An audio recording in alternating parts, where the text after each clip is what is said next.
초등부 친구들 안녕하세요. 한 주간도 건강히 잘 지냈나요? 3월이 되면서 부쩍 날씨가 추워지지 않고 따뜻해졌는데요. 우리 친구들 건강하게 우리 학교도 잘 다니고 학원도 잘 다니며 지냈죠? 한 주간도 우리 열심히 살았으니 우리 영혼에게도 힘을 줍시다. 우리 함께 예배 드릴 텐데요. 우리의 마음을 먼저 찬양으로 고백드립시다.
오늘 함께 볼 말씀은 마태복음 26장 40절에서 41절 말씀입니다.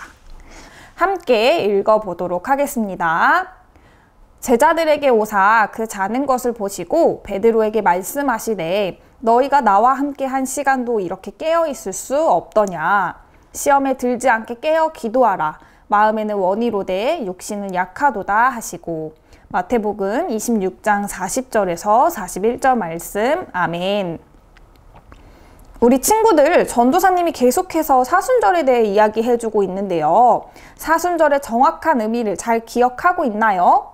부활절 40일 전에 속하는 이 시기를 사순절이라고 합니다. 우리가 이때를 어떻게 보내야 하는지 생각해보는 시간이 되기를 바라는 마음으로 계속해서 사순절과 예수님에 대해서 이야기해주고 있어요. 2000년 전 예수님께서 사역을 하시고 예루살렘으로 들어오시고 그 후 겪으셨던 일들에 대해서 우리는 반드시 알아야 하며 죽기까지 아낌없이 내어주셨던 예수님의 사랑을 우리는 마음속에 깊이 새겨야 해요. 상처받은 육신으로 지셨던 십자가의 무게는 우리가 상상하는 그 이상의 무거움이셨을 거예요. 그 무게의 의미를 우리 함께 나누길 원합니다. 태초에 하나님께서 이 세상과 아담과 하와를 만드셨어요. 아담과 하와는 에덴 동상에서의 모든 것을 어울리며 행복하게 살고 있었어요. 그런데 단 한 가지 하나님께서 금지하신 것이 있어요. 네가 동상에 있는 과일을 마음대로 먹을 수 있지만 단 한 가지, 선악을 알게 하는 과일만은 먹지 말라. 그것을 먹으면 네가 반드시 죽을 것이다 라고 말씀하셨어요. 어느 날 하나님께서 창조하신 동물 중에 가장 교활했던 뱀이 하와에게 나타나 물었어요. 하나님이 정말 너희에게 동산에 있는 모든 과일을 먹지 말라고 하셨니? 하와가 뱀에게 대답하였어요. 우리가 동산의 과일을 먹을 수 있지만 동산 중앙에 있는 과일은 하나님이 먹지도 말고 만지지도 말라고 하셨어.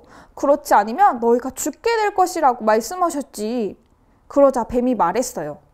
너희는 절대로 죽지 않아. 하나님이 그렇게 말씀하신 것은 너희가 그것을 먹으면 눈이 밝아져서 하나님과 같이 되어 선악을 분별하게 될 것을 하나님이 아셨기 때문이야. 그 말을 들은 하와가 선악을 알게 하는 과일을 보니 먹음직스럽고 보기에 아름다우며 지혜롭게 할 만큼 탐스럽게 보였어요. 결국 하와는 손을 뻗어 그 과일을 따서 먹고 가져가서 아담에게도 주자 아담도 그것을 먹었어요. 그러자 갑자기 그들의 눈이 밝아져서 자기들이 벌거벗은 것을 알게 되었어요. 부끄러워진 아담과 하와는 무화과 나뭇잎을 엮어서 치마를 만들고 몸을 가리고 하나님이 보이지 않을 만한 곳을 찾으며 나무 사이에 숨었어요. 아담아, 네가 어디 있느냐? 하나님께서 아담을 찾으셨어요. 제가 벌거벗었기 때문에 두려워서 숨었어요. 네가 벗은 것을 누가 너에게 말해주었느냐? 내가 먹지 말라고 한 과일을 네가 먹었구나. 아담과 하와는 탓을 미루며 대답했어요. 하나님께서 뱀에게 저주하시고 하와에게 말씀하셨어요. 내가 너에게 임신하는 고통을 크게 더할 것이니 네가 진통을 겪으며 자식을 낳을 것이다. 아담에게도 역시 말씀하셨어요. 너는 평생 동안 수고해야 땅의 생산물을 먹게 될 것이다. 그리고 마침내 흙으로 돌아갈 것이다. 이것은 네가 흙으로 만들어졌기 때문이다. 하나님은 아담과 하와를 가죽옷을 만들어 입히시고 에덴 동산에서 쫓아내시고 에덴 동산 동쪽에 천사들을 두고 사방 도는 화염검으로 길을 지키게 하셨어요. 아름다운 에덴 동산의 모습은 사라지고 아담과 하와가 낳은 후손 사람들은 죄와 악습을 반복하며 살았어요. 우상을 섬기기도 하고 하나님을 믿는다고 하면서도 의심하고 불평불만을 터뜨렸어요. 세상은 점점 타락해져만 갔어요. 죄로 인해 고통받는 사람들은 울부짖었어요. 그러나 죄가 있는 사람이 같은 사람의 죄를 씻을 수는 없었어요. 그러나 하나님께서는 그대로 두지 않으시고 구원의 손길을 보내주실 계획을 하셨고 마침내 이 땅에 예수님을 보내주셨어요. 때가 되어 예수님께서 어린 나귀를 타고 예루살렘 성으로 들어오셨어요. 여러 기적을 행하셨던 예수님께서 예루살렘으로 오신다는 말을 듣자 많은 사람들이 나와서 종려나무 가지를 흔들며 외쳤어요. 호산나 호산나 찬송하리로다 이스라엘의 왕이시여. 6월절 기간 제자들과 마지막 식사를 마치신 예수님께서 제자들과 함께 겟세마네 동산에 가셨어요. 예수님은 그 중에 베드로와 야고보와 요한을 데리고 올라가셨어요. 그리고 말씀하셨어요. 너희는 여기에 머물러 있으면서 나와 함께 깨어 있어라. 예수님께서 조금 더 가셔서 얼굴을 땅에 대고 엎드려서 기도하기 시작하셨어요. 나의 아버지, 하실 수만 있으시다면 이 잔을 내게서 지나가게 해주십시오. 그러나 내 뜻대로 하지 마시고 아버지 뜻대로 해주옵소서. 예수님은 하나님께서 예수님을 이곳에 보내신 목적, 곧 세상의 모든 사람들의 죄를 죽음으로써 대신 갚아야 할 때가 온 것을 알으셨어요. 기도를 마치신 예수님께서 돌아와 보니 베드로와 제자들이 잠을 쿨쿨 자고 있었어요. 너희는 1시간도 나와 함께 깨어 있을 수 없느냐? 너희는 시험에 들지 않게 깨어서 기도하여라. 제자들은 예수님께서 3번이나 기도하고 오셨을 때마다 잠을 자고 있었어요. 예수님이 다시 오셔서 말씀하셨어요. 이제 남은 시간은 자고 쉬어라. 보아라, 때가 이르렀다. 내가 죄인들의 손에 넘어갈 것이다. 일어나서 함께 가자. 보아라, 나를 넘겨줄 자가 가까이 왔구나. 그때였어요. 12제자 중에 예수님이 주신 빵을 받고 먼저 밖으로 나갔던 가룟 유다가 칼과 몽둥이를 든 무리들과 함께 예수님을 찾아왔어요. 가룟 유다는 미리 그 사람들에게 내가 입을 맞추는 사람이 바로 예수님이니 그를 잡으시오 라고 말해 놓았어요. 가룟 유다가 예수님께 다가와 입을 맞추며 인사하였어요. 그러자 무리가 달려와 예수님을 붙잡았어요. 예수님은 이러한 연약한 우리들 때문에 이 땅으로 오셨고 묵묵히 순종하고 십자가를 받아들이셨어요. 분명한 이유가 있기 때문이에요. 그 이유는 세상의 모든 인간은 죄를 가지고 태어나요. 아름답게 이 세상을 지으신 하나님께서 하나님의 형상을 닮은 사람들을 만드시고 모든 것을 다스리시고 모든 것을 누리게 하셨어요. 다만 한 가지 선악을 알게 하는 과일 하나만큼은 절대 먹지 말라고 하셨는데 아담과 하와는 그것을 지키지 않고 죄를 범하여 결국은 벌거벗은 부끄러움을 알게 된 채 에덴 동산에서 쫓겨나오게 되었어요. 그 이후 평생 노동을 하며 살아야 하며 다시 흙으로 돌아가는 죽음을 알게 되었어요. 우리는 그들의 후손이에요. 아무리 도덕적으로 잘못을 하지 않더라도 태어날 때부터 가지고 있는 죄는 우리 스스로가 용서를 받고 씻어낼 수가 없어요. 이것을 원죄라고 해요.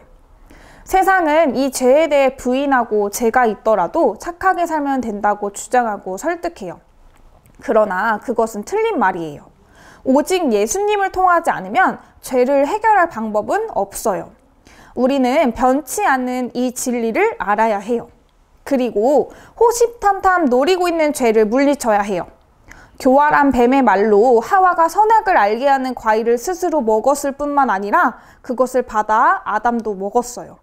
그 과일을 먹어 하나님과 같이 될 것이라고 말하는 뱀의 말처럼 이 세상은 우리에게 하나님에 대해 함부로 표현하고 죄에 빠지도록 교묘하게 유혹하고 있어요. 세상은 점점 악해져 가고 있어요. 예수님께서 자고 있던 제자들에게 시험에 들지 않게 깨어 기도하라고 하셨듯이 우리는 긴장하고 기도의 끈을 놓지 않고 있어야 이 세상을 이기고 죄로부터 자유할 수 있게 돼요. 죄는 내 힘으로 도무지 이길 수가 없어요. 구원을 주신 예수님과 늘 가까이에 딱 붙어 있어야 해요.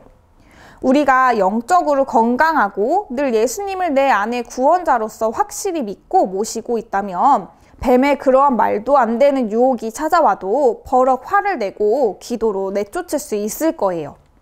마지막으로는 이제는 일어나서 예수님과 함께 가야 해요. 예수님께서 이제 일어나서 함께 가자고 우리에게 말씀하고 계세요. 사순절 이때뿐만 아니라 매일매일 우리는 예수님과 함께 있어야 해요. 경건한 생활을 해야 합니다. 그리고 고난과 죽음을 당하시기까지 우리를 사랑하신 그 크신 은혜에 감사해야 해요. 예수님 혼자 십자가를 지고 가게 할 수는 없어요.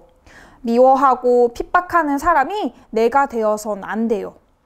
다른 사람, 남의 이야기가 아니라 바로 나 때문에 이 땅에 오신 것을 아는 여러분이 되길 바라며 이 땅에 오신 예수님, 죽음으로써 구원의 길을 열어주신 예수님, 부활하셔서 다시 만날 때를 준비하신 예수님을 깊이 묵상하고 기억하는 여러분 다 되기를 소망하고 축복합니다. 우리 함께 오늘 말씀 기억하면서 기도합시다. 우리 두 손 모으고 함께 마음을 다해 우리의 죄를 위해서 죽으신 예수님을 생각하며 함께 기도하겠습니다.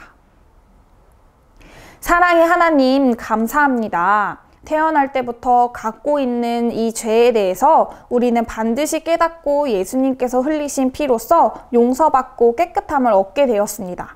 그 사랑과 은혜에 감사하고 경건한 사순절의 하루하루를 보내는 우리가 되길 소망합니다.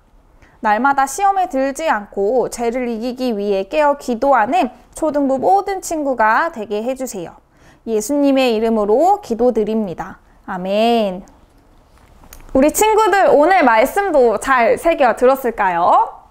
우리 여전히 사순절의 기간을 우리 함께 보내고 있습니다. 우리의 죄를 위해서 돌아가신 예수님을 떠올리면서 기도로 죄를 물리치는 우리 초등부 모든 친구들 되기를 전도사님이 함께 기도하겠습니다. 한 주간도 죄를 기도로 무찌르고 또 예수님을 생각하면서 믿음으로 승리하는 또 한 주간 되기를 바랍니다. 그럼 우리 다음 시간에 또 만나요. 안녕.